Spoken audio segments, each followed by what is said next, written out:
Pada hari ini, saya Muhammad Nazarudin, Ketua Umum Partai Rakyat Indonesia, akan melantik saudara-saudara sebagai pengurus lembaga bantuan hukum rakyat Indonesia masa bakti 2026.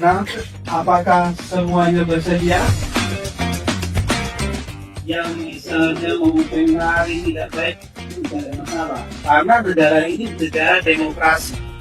Di negara demokrasi, siapapun boleh mengkritik, tapi di batas normal yang wajar.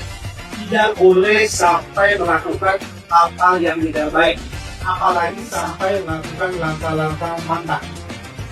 Maka itu, Partai Rakyat Indonesia mengambil langkah-langkah ke depan untuk membantu pemerintah dan rakyat Indonesia membuat LDH rakyat Indonesia.